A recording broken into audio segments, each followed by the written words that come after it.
All right. So the goals are going to be twofold. To study Abrahamic scriptural stories alongside each other, as in both alongside one another, all of us, as well as alongside sort of multiple outlooks on the story. And then also we are trying to encourage perspective taking by looking at these really familiar stories from new points of view. That's kind of the idea behind the title, Making the Familiar Strange, that we sincerely hold these stories, and we need to look at them from new points of view to understand each other. Some ground rules: just be as respectful as possible, especially in disagreement, if there is any, and really try to challenge your own assumptions about the text. Also, speak from your own point of view.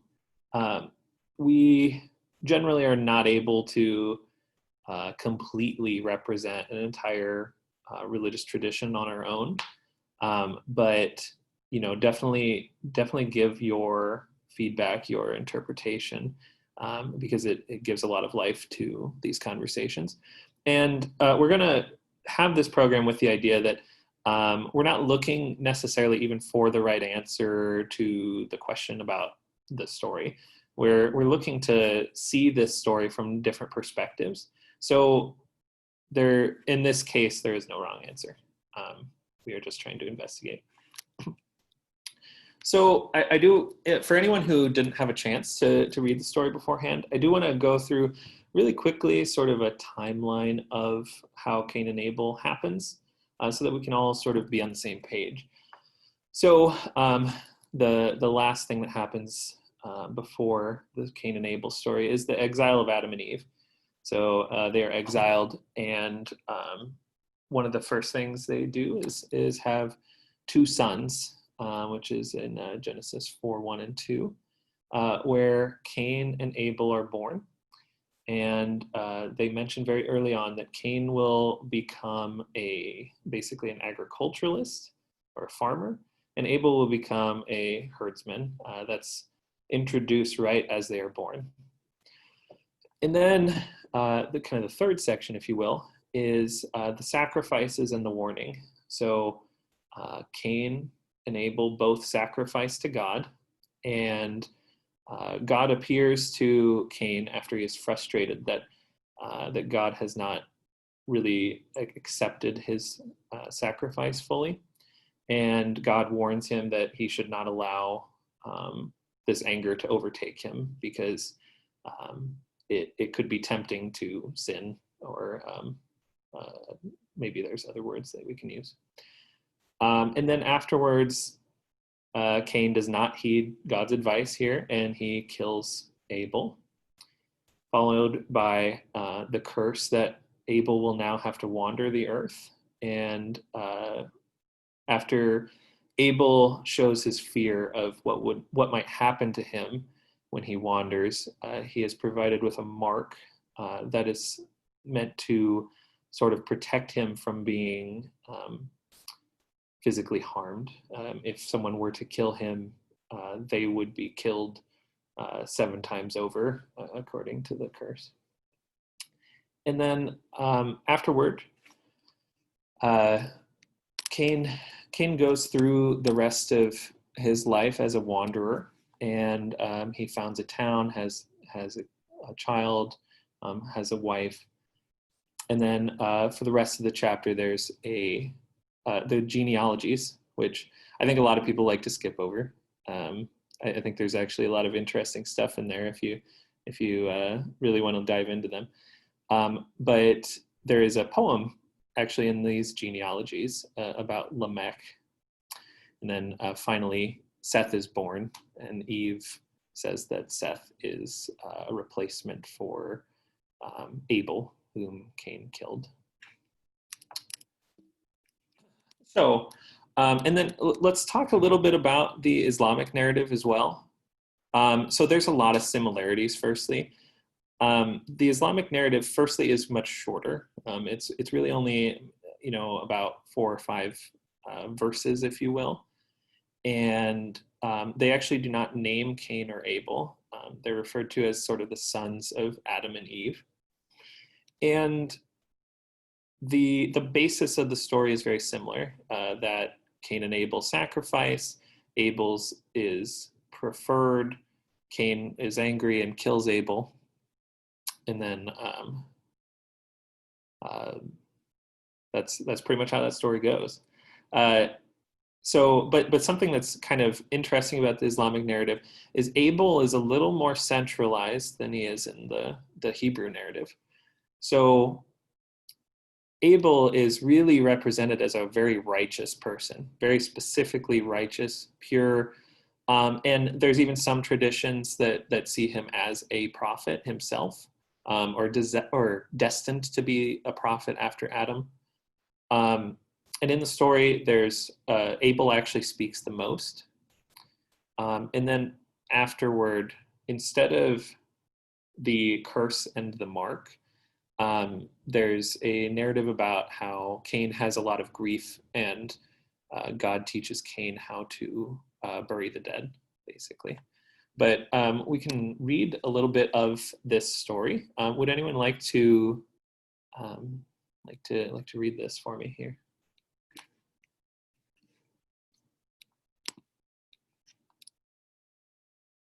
This is the Quran narrative.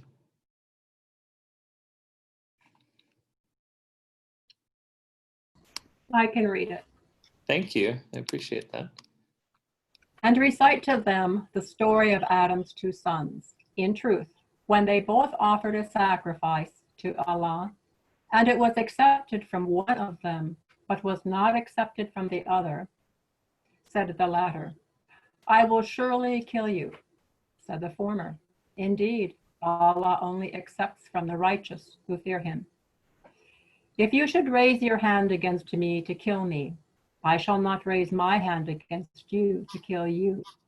Indeed, I fear Allah, Lord of the worlds. Right, so that's kind of that central narrative of the, he kills Cain, or kills Abel, if you will. And I also want to mention that, so the Quran often will more explicitly say the moral of the story.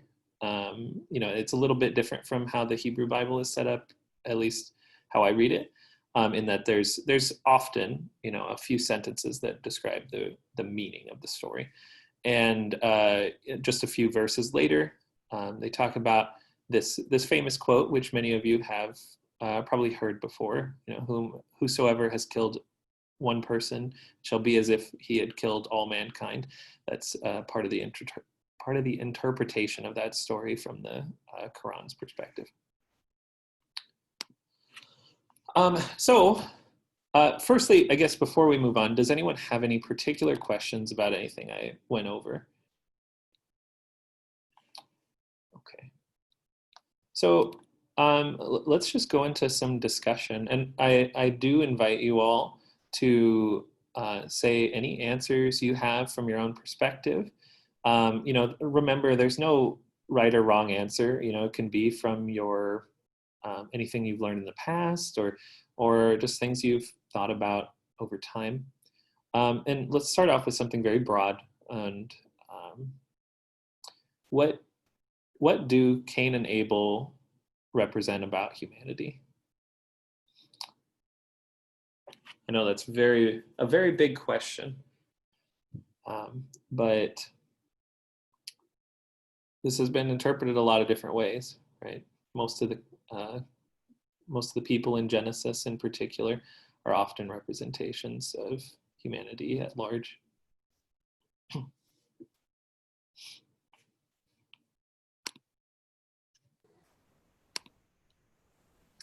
Would one thing be that it would represent would be about rivalry? Okay, tell me more. You do a lot of rivalry. Okay, that's probably true. Would anyone else like to add?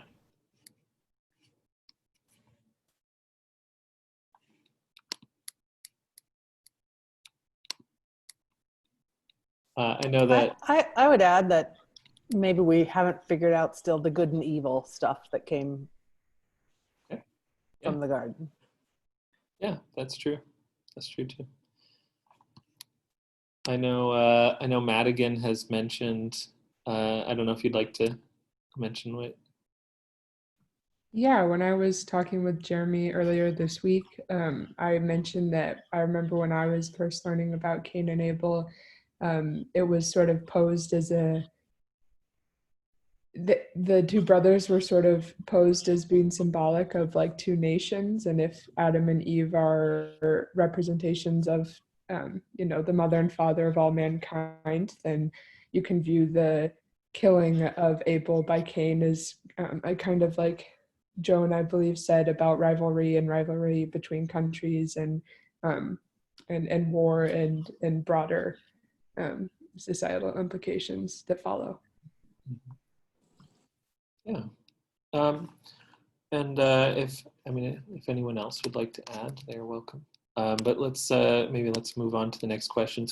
So what do Adam and Eve think about the conflict between Cain and Abel? Just some background. This is one way that a lot of people do some biblical interpretation. They ask the question, whose voice is not being heard in this story, but the character exists. So Adam and Eve are mentioned. They are the parents. What do they think of this conflict between Cain and Abel?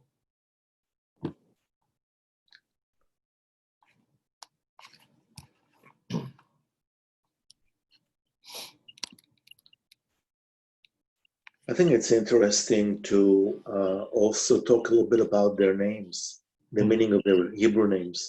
It is in Hebrew. Cain is named because of Eve feeling that she needed to have a son, and maybe he came after some health challenges. So she was able to buy the love of her husband, of Adam, by having the name Cain, from the verb kaniti, which is to buy. So having the birth of Cain is coming to replace something that was not working in the marriage between Adam and Eve. And Abel, Hevel, it's very interesting. Hevel is in a cold winter day when you're standing in front of a window and you breathe, there is this vanity that is created on the window. Actually, his name in Hebrew means vanity, because his life was so short and he really did not do anything in the biblical narrative. That's interesting. I've always heard Cain's name also has some connection to crafting. Is that true too, or? Crafting. I have not heard that interpretation. Okay. Yeah, no worries. Yeah, that's very interesting. Thank you for that. Yeah. One of the questions that I think is also important, is why does Eve only speak to the birth of Cain, and technically also Seth, although we didn't really discuss Seth much, but not Abel, and Adam knew Eve, his wife, and she conceived and gave birth to Cain. She said, with the help of the Lord, I have brought forth a man.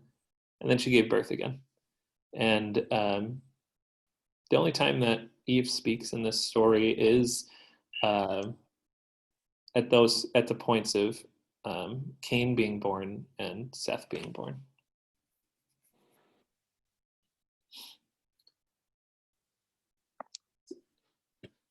Maybe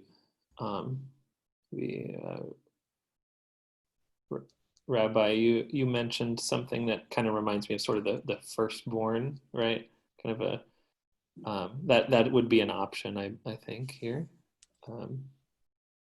There may be other ways to view this as well.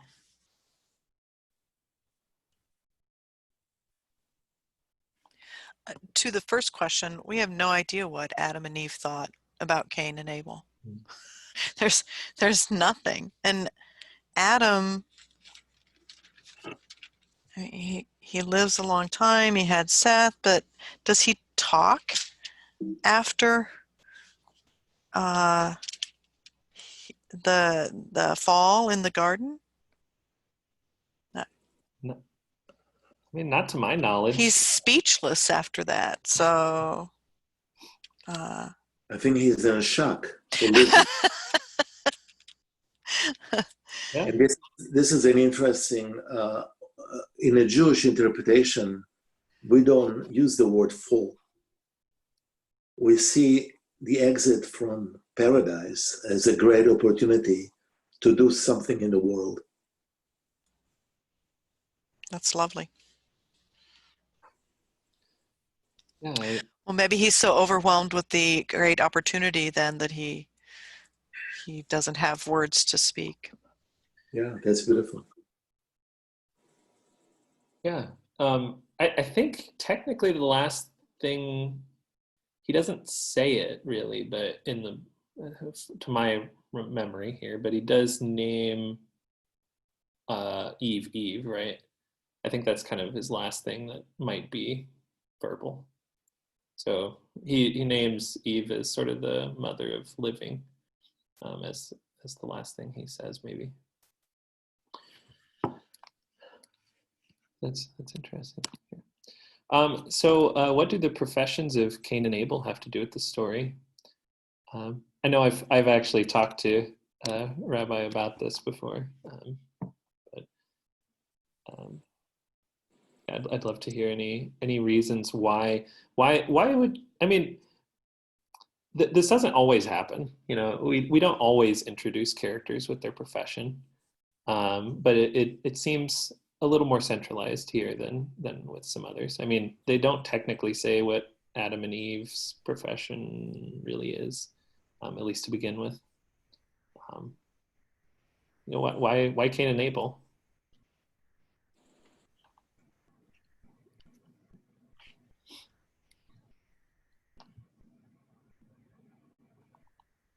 I guess for me it shows the two trying to think of the right words, not professions, but like needs that the growing community is going to need. We're going to need somebody to tend the animals, and we're going to need somebody to tend the ground and the earth for agriculture and livestock. And so when we're talking about the formation of humanity, it kind of shows where people are needed when you're building that civilization up, I guess. Yeah, that's interesting. Yeah. Well, I mean, the related question to this is, why does God prefer Abel's sacrifice, right? They're provided professions. Why does God prefer that sacrifice? And I have another question above, of course. The command to sacrifice has not actually happened yet, as far as I can tell, if I'm reading it very, very literally. Why do they sacrifice in the first place? And then why would God prefer Abel's? Abel actually searched and selected the choices of his offering, while Cain maybe didn't spend enough time using his conscience to select the right items to sacrifice. Do you think it would have been preferred in some sense if he had picked the best crops? I think it will show more sincerity and more attempts to please God. By the way, without that picture that you had before, how would they know when the offer is accepted? This picture is so deceiving because you see Abel's smoke going straight to heaven, while Cain's smoke goes all over the place. That's How it. how do you know when your sacrifice is being accepted by God? Straight up. Yeah, I guess if the smoke goes straight up, then it's accepted, right? What do we do today if there's no smoke? We do sacrifice nonstop and there's no smoke coming out to indicate the success of the offering.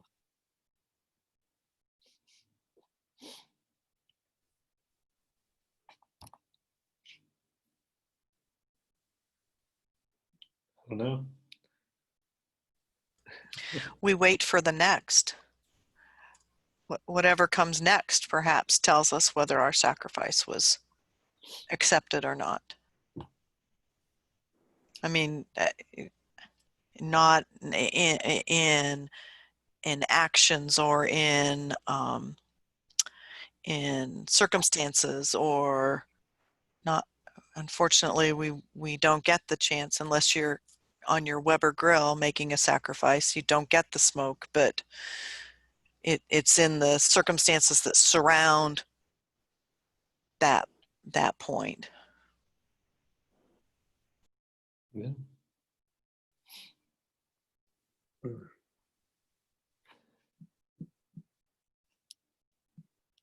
Do you have anything to add to that, Rabbi? No, it's a wonderful idea. Mm-hmm.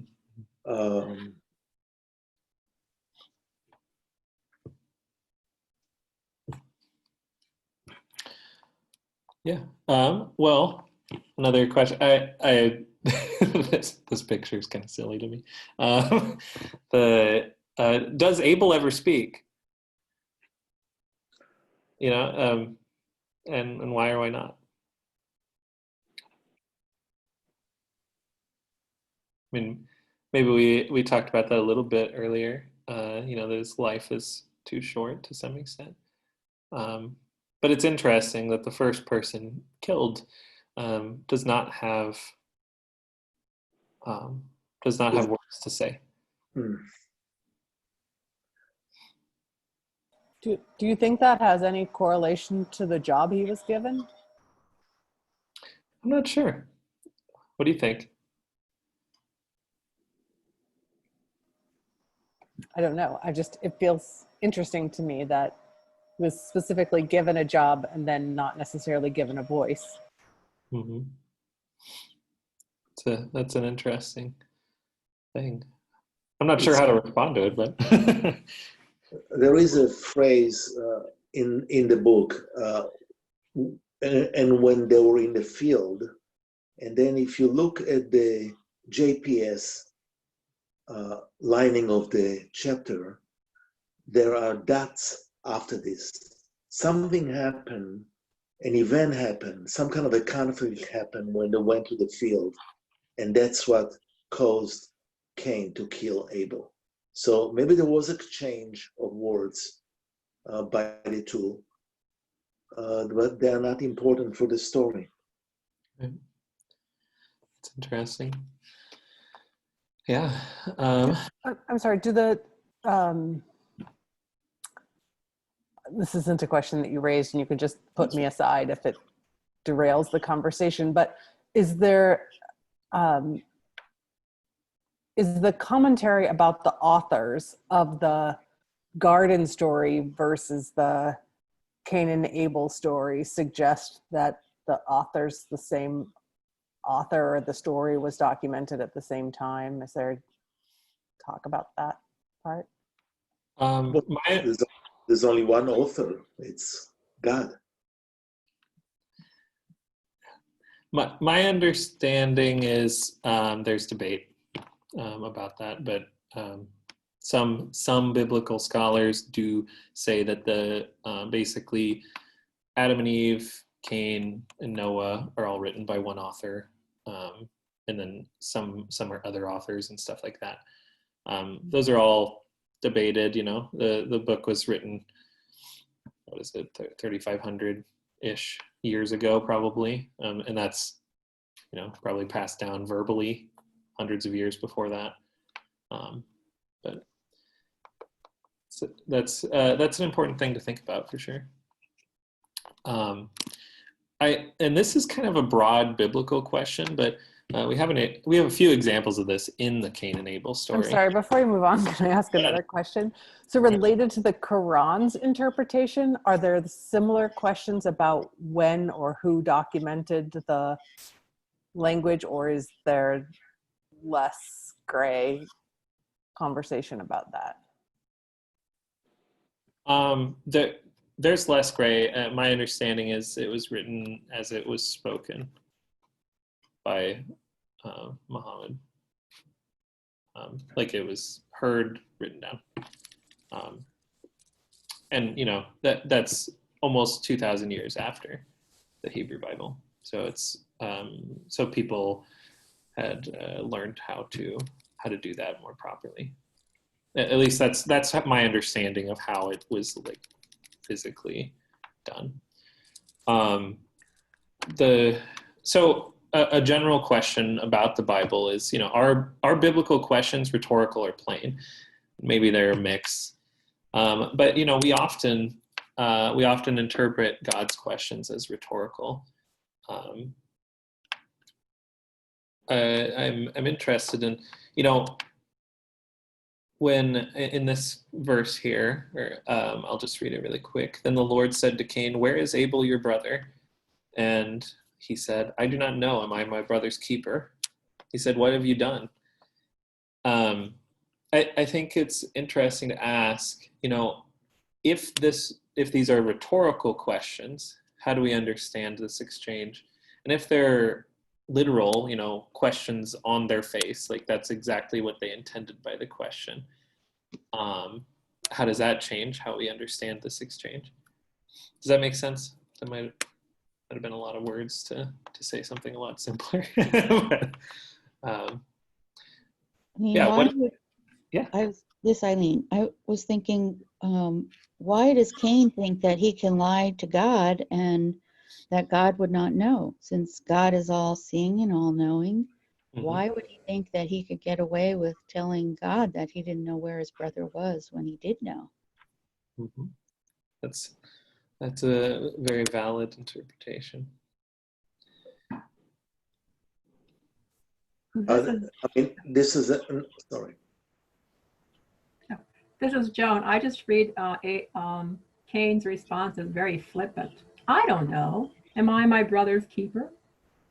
Several ways to interpret that. That was my observation. Yeah, for sure. That question is asked before. Adam is hiding in the garden, and God says, "Where are you?" I think this is a question for the generations. God is constantly asking us, where are we? And we are definitely our brother's keeper. I mean, one could argue that as the first death of humans, that Cain has to learn what death is. I'm just making a counter argument here that it is possible that Cain doesn't really understand what just happened, and he has to be told in some sense. But we have a tradition that tells us exactly how he killed him. Oh, yeah? The story is that he found a rock and he pushed the rock on the skin of Abel many, many times, and blood came from all those sores.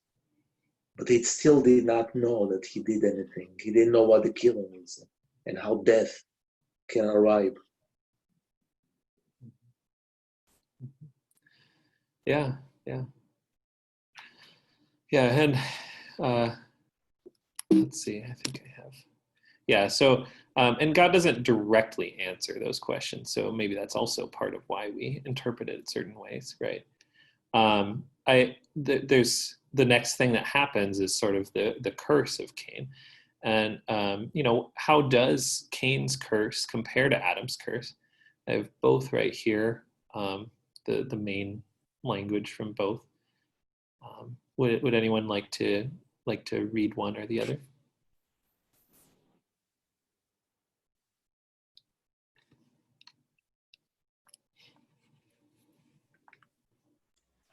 I'll read from chapter 3.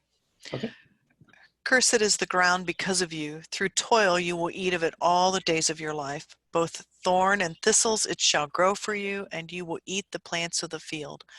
By the sweat of your face you will eat bread till you return to the ground, because from it you were taken, for you are dust, and to dust you shall return.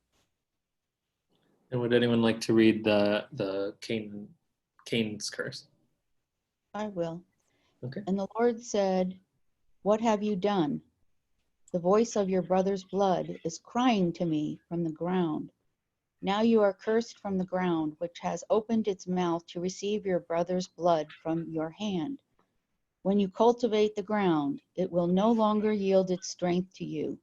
You shall be a vagrant and a wanderer on the earth." Before we talk about this question, I do want to point out one thing also, is how physical or how material or how descriptive God is about this event. It's more than, there's the author, whether it's God or anyone, was not paid by the word, right? The words are chosen very specifically, and more time is spent on this. So, the voice of your brother's blood is crying to me from the ground. The ground has opened its mouth to receive your brother's blood from your hand. Those are very physical, highly descriptive words to use to talk about the first death of a human, and which was also the first murder of a human. But what do you notice? What's similar or different about these two curses? I mean, beyond maybe what I just said, but.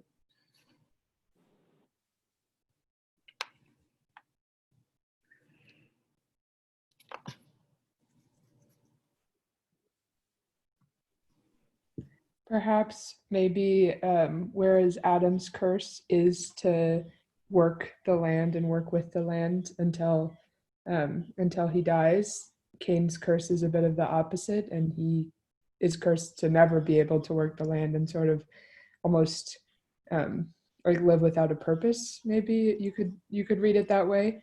But it's interesting that as father and son, that their curses are like the inverse of each other. Yeah, for sure. I have always found that kind of fascinating. What else? Anyone notice any other additions to that?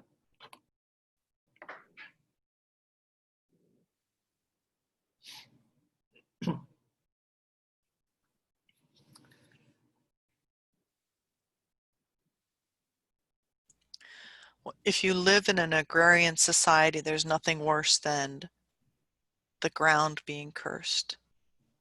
Like that was that was at the very heart of it. Whether it was that you'll for the rest of your life it's going to be this way, or you're never going to get the fruit from the ground that you should.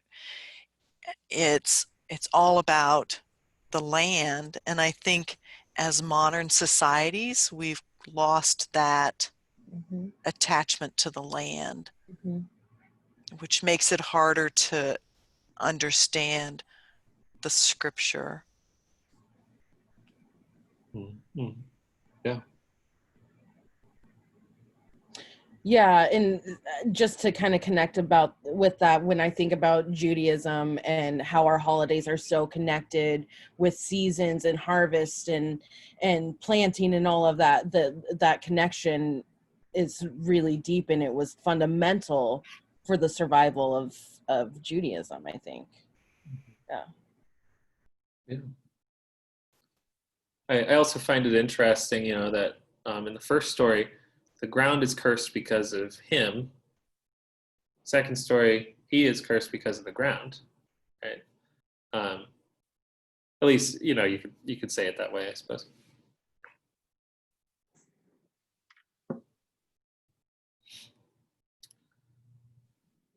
All right.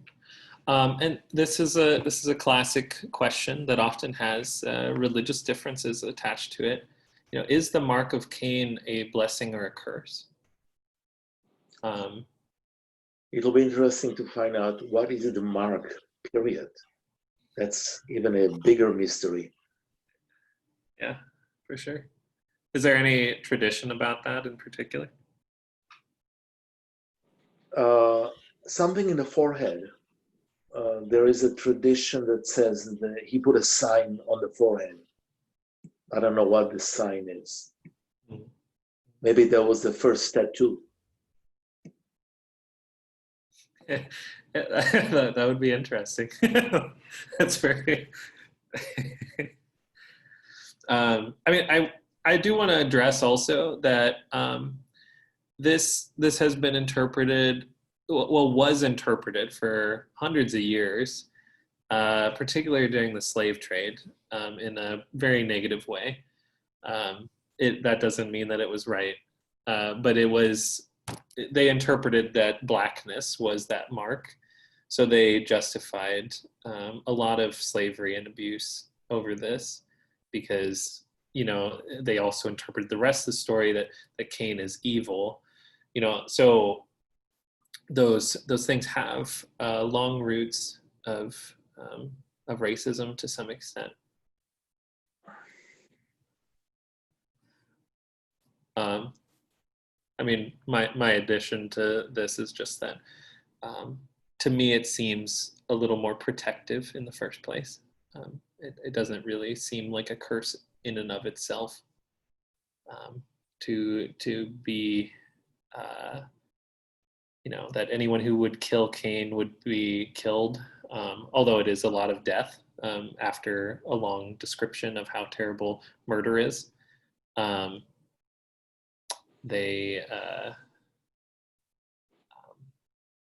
It seems protective to me more than a curse. It's very forgiving. I mean, you expect Cain to be dead. Yeah. But he's not. There's a lot of compassion in just putting a mark on him. Mm-hmm. Mm-hmm. For sure.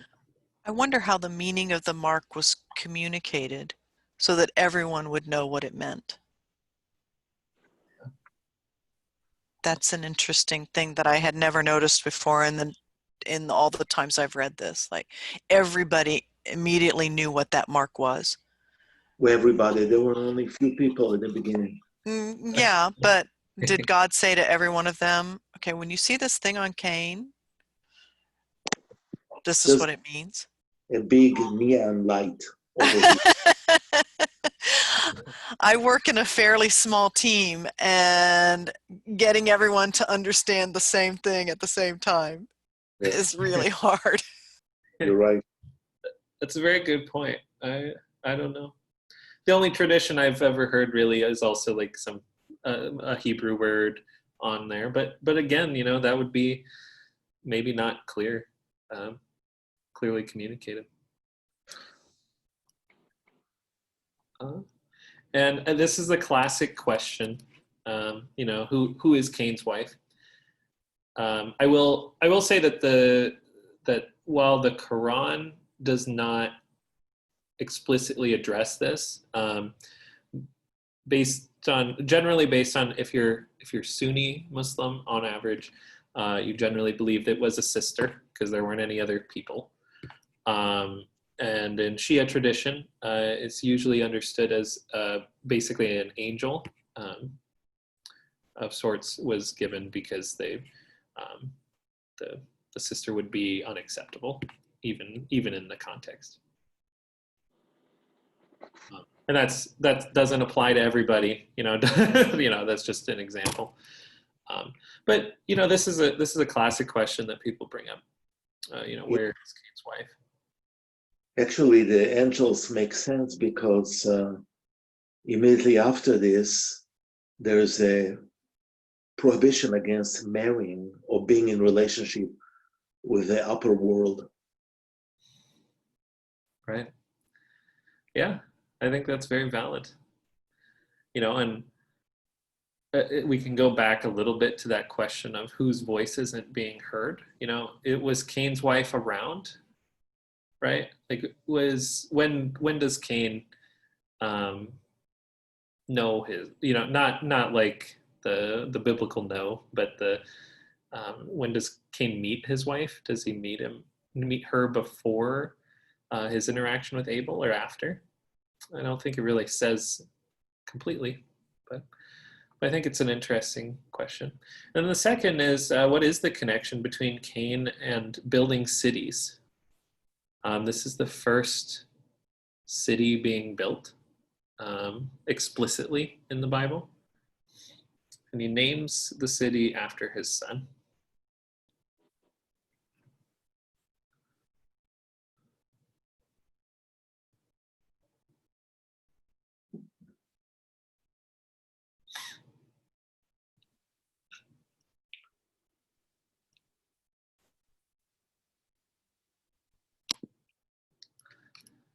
I think a lot of people just kind of skim over this part, but I mean, there's a lot of firsts, and you know, why why do certain people do certain things for the first time?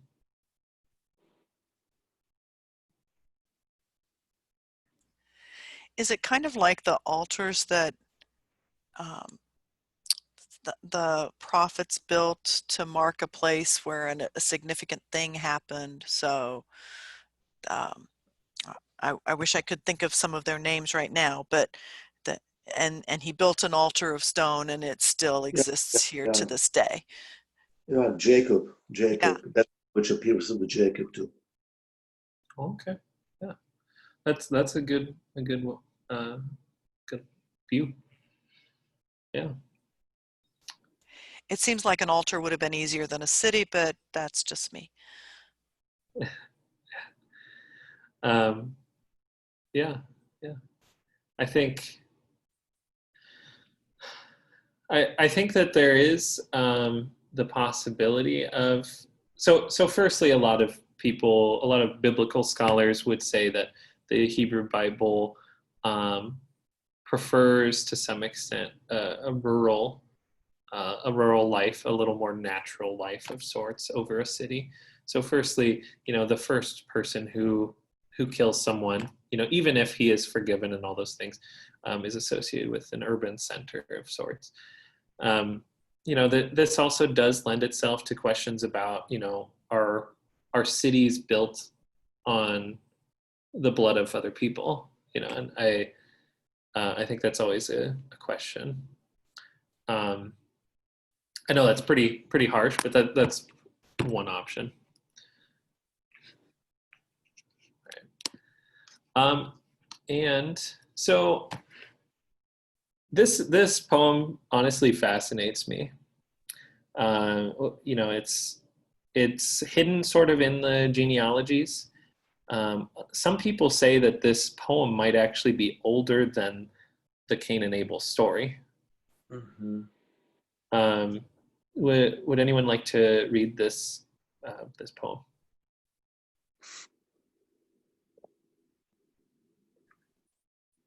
I think you got to read it with gusto. That's a little bit of extra masculinity in there for this one.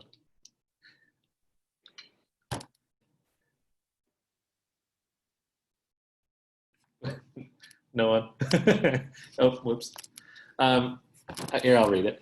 Lamech said to his wives, Ada and Zillah, listen. I don't know if I'm saying that right, but listen to my voice, you wives of Lamech. Give heed to my speech, for I have killed a man for wounding me, and a boy for striking me. If Cain is avenged sevenfold, then Lamech 77-fold. I think this is very interesting because, again, you know, dialogue is honestly fairly sparse in the Hebrew Bible, and this is you know, a significant amount of things are said here. You know, why is this so important to put here in the genealogies of the descendants of Cain, and spend as much time as it does? You know, it spends more time on this than the actual genealogy.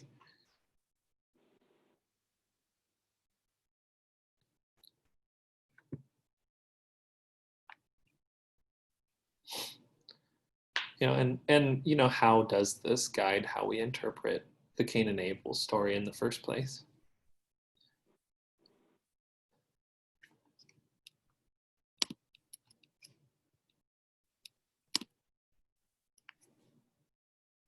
I had a professor who argued that the Cain and Abel story is how we learn about the origin of the warrior class. That there is both a curse and a blessing of being a warrior. That Cain should, in his view, Cain should be interpreted as a former agriculturalist that needed to be a warrior, and that creates an estrangement from humanity, right? That you're required to be a wanderer to some extent. This poem to me sounds like at least partially a warrior's poem of sorts. Something that you'd yell in battle, at least the last few lines. But that does change a little bit of how we might view Cain and Abel in the first place. Does anyone have any other interpretations of this poem, or how it might interact with the Cain and Abel story in the first place?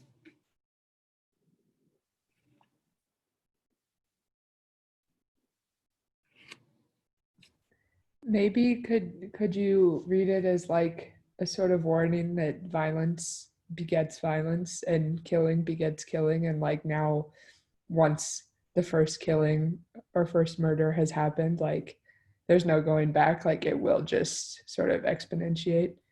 I don't know, that the last line about 77-fold is what made me think of that. Yeah, I mean that makes a lot of sense to me too. It multiplies. It doesn't seem to divide or stop. The more murders or killings that you do, the more happen.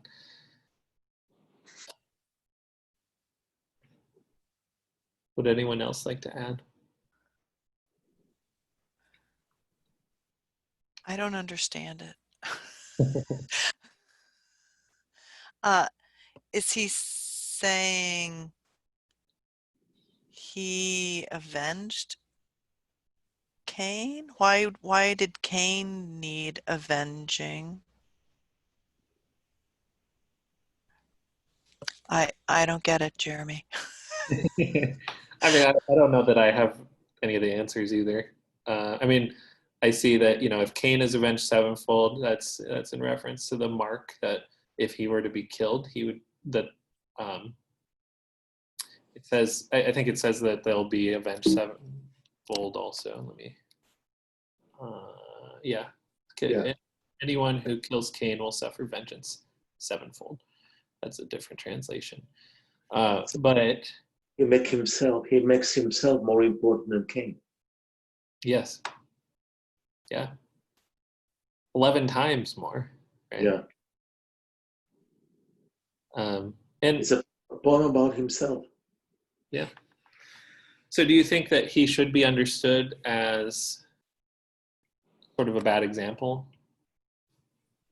I think the purpose is to introduce him as part of a genealogy. Why do you think he's so important over the others that are mentioned?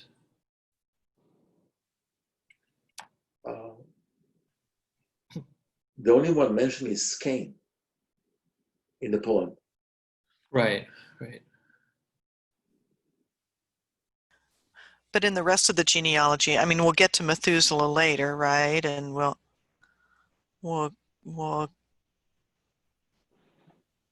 hear about some of those other people later. But yeah, if there's not very much dialogue or conversation in the Old Testament scriptures to this point, why was this included? I don't know. I don't have the answer. I'm just going to tell you that right now. I just think a lot of these questions are worth pondering. Well, and there's two parts to it. There's at least I would argue the first half is a demand obedience from his wives, and the second part is why he is macho, in a in a simplified way. But I don't know.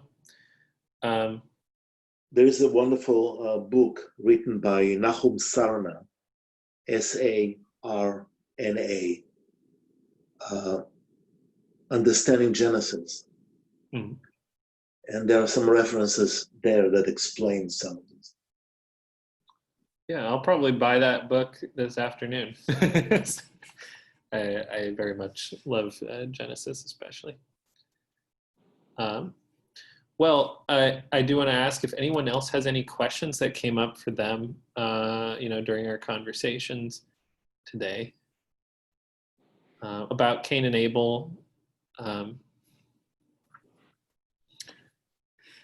So this is a monthly kind of discussion / class.